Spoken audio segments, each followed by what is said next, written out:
na yung pinuntahan namin na sinadya pa talaga dito. Ayan, sulit naman dito yung bayad is 13 euro per head.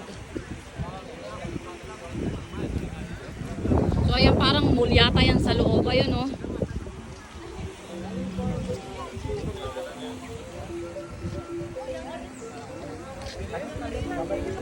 So ayan.